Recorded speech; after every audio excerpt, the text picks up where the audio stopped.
In your motion, it states that the case was dismissed July 28, 2017, and then re-indicted the same case on August 22nd, 2017. Why was it dismissed?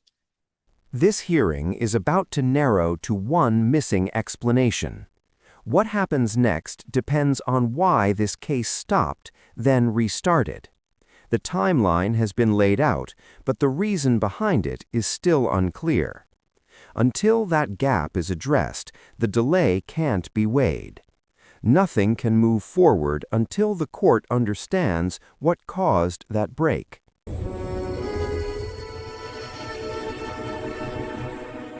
Right, we're here on a motion to set aside the indictment based upon failure to afford and violation of constitutional right to speedy trial. State, have you reviewed that motion? Yes, Your Honor, I have. All right, and are you prepared to proceed? Yes, Your Honor. All right, defense? Yes, we're ready, Your Honor, and I've outlined the relevant timelines in the motion itself. And if you'd like, I can outline those. I Yes. believe that once I do outline those timelines, the burden would shift to the state. And I believe, and I don't want to speak for the state, but I believe they have one witness to put on. All right, then if you'll outline your reasons. Your Honor. Briefly, the timeline before the court, and it's all available to be verified on the Bexar County information system that's available to the court. This offense date was June 1st of 2012. That's 11 years and 4 months before Mr. Hinojosa was arrested on this charge. If you look at those dates that are outlined, there are two relevant dates, both of them multiple years at a time. From the offense date to the action that the state took in August of 2017, that's a 5-year delay. Mhm. From August of 17 until his arrest on this indictment is a 6-year and 2-month delay. And I'm not even including the 3 months between his arrest and today's date, which that's an additional 3 months. Your Honor, believe that the length of those delays taken together or even individually is so prejudicial that it affects our ability to put on a defense in this case in violation of the United States Constitution confrontation clause and the Barker v. Wingo case, and as outlined in the motion, and also the Article 1, Section 10 of the Texas Constitution. I'm not sure what evidence the state has that can surmount those prejudicial delays, but that is the relevant timeline. Your Honor. All right. All right, state. Your Honor, I have one witness and I have arguments. You want to hear from the witness first? Yes. Okay, Your Honor, state calls Deputy Angela Alvarado.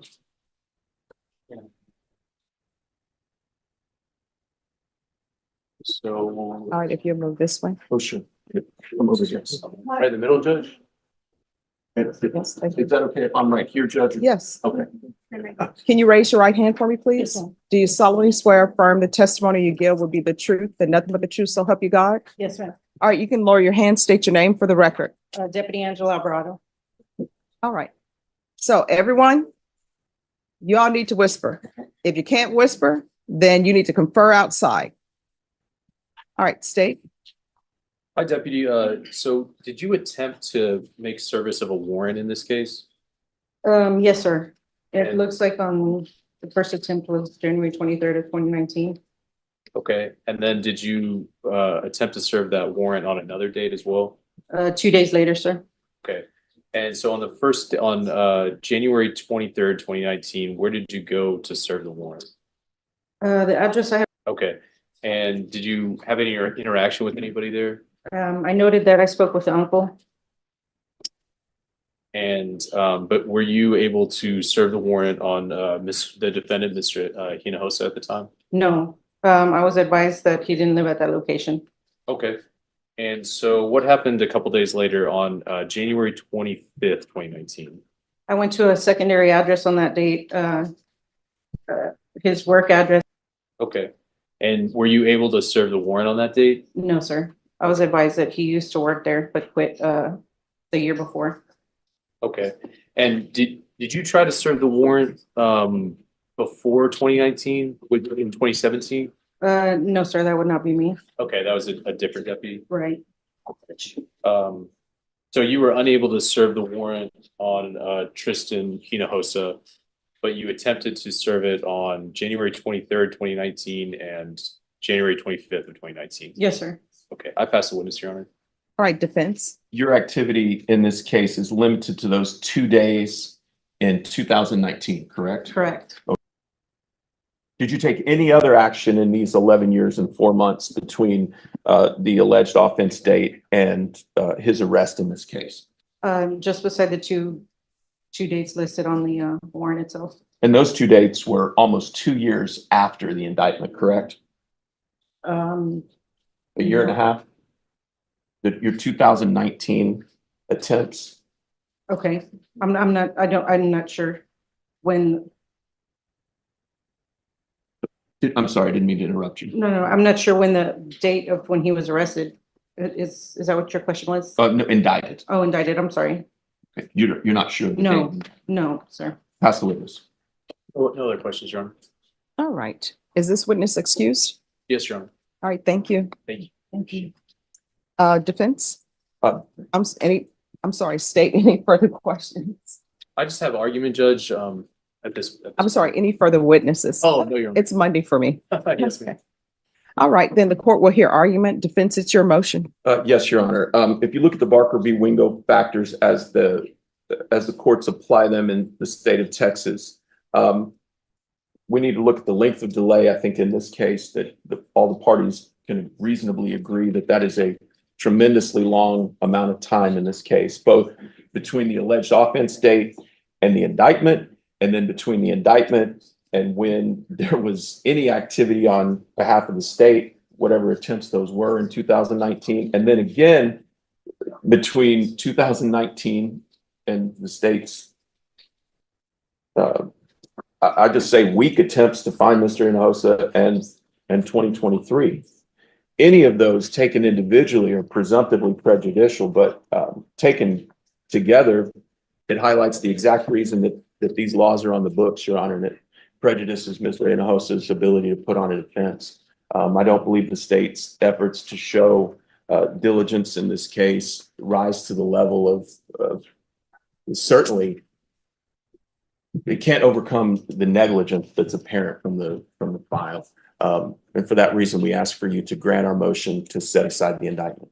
All right. In your motion, it states that the case was dismissed July 28, 2017, and then re-indicted the same case on August 22nd, 2017. Why was it dismissed? From my research into the JE system, it looks like it was originally supposed to be a theft, and the statute of limitations would have run on the theft by the date that it was the case was received from law enforcement by the DA's office. It was initially dismissed as a theft, but then indicted as a misapplication of fiduciary responsibility, which is within the statute there. The court asks for the reason behind the dismissal. The defense responds with research from the system. A change in charge is placed on the record. The explanation stays limited to dates and statutes. Judge. Okay. All right. State. Yes, Your Honor. So because the length of the delay was over a year, the Barker case says the court has to consider the other factors. So just a little bit more clarity on the cause of the delay. The case was indicted on August 22nd of 2017. The prohibited conduct in the indictment is from June 1st, 2012 through June 6, 2013. So it's a little bit longer because of the prohibited conduct, a little bit less of a delay rather. The defendant was a fugitive from 8/22/2017 through 10/21/2020. Wait, I'm sorry, 8/22. I'm sorry, yes, ma'am. 2017 when the case was indicted through 10/21/2023. We believe that's when he turned himself in once the case when he turned himself in, Judge. We heard testimony from Deputy Alvarado that BCSO tried to serve the warrant on January 23rd of 2019 and January 25th of 2019. The state responds to the length of delay. The timeline is reframed around indictment dates. The defendant is described as unavailable. Service attempts are placed into the record. I don't have a witness to support the previous service date that was in 2017, but I can represent to the court. The notes from the MOCA system indicate that BCSO did attempt to serve the warrant in August 21st of 2017. So there were 3 different attempts to serve the warrant, Judge. The motion for speedy trial was not filed until November 30th of 2023. And the position of the state is that the defendant had not avoided service of the warrant 3 times. He would have been able to assert his right earlier. The defendant has to show that there was prejudice, Your Honor. Since it's over 4 years, the Barker case says that the court can assume there's prejudice. The state's contention is that the cause of the delay was the defendant's avoidance of the warrant. So I think the type of delay that the defense is claiming here is that their defense is impaired by this delay. But if the cause of the delay was the defendant's avoidance of the service, I think you shouldn't reward that, Your Honor. And there's a case, Dragoo v. State, which is a CCA case from 2003. And the holding in that is that the defendant acquiesced in the delay by avoiding service to the subpoena judge. So that's the state's contention, Your Honor. All right. I see that you denied him. The state addresses the cause of delay. Avoidance of service is asserted. Case law is referenced to support the position. The court is asked to deny the motion. All right. And defense, it's your motion, so I'll give you a final argument. Well, just briefly, Your Honor, there's no evidence before the court that he avoided anything. There's no evidence before the court on reference to a 2017 attempt to serve a warrant according to notes. And I just, as an officer of the court, and I've spoken to Mr. Wilkins, he and I discussed that entry, and that entry into their MOCA system, as he described it, is problematic. So I'd ask the court not to consider that. And again, Your Honor, I think the characterization that he's avoided service is inaccurate. All right. And then the dates where they're saying he's a fugitive. I know sometimes people say fugitive, but nobody knows that there's a pending case.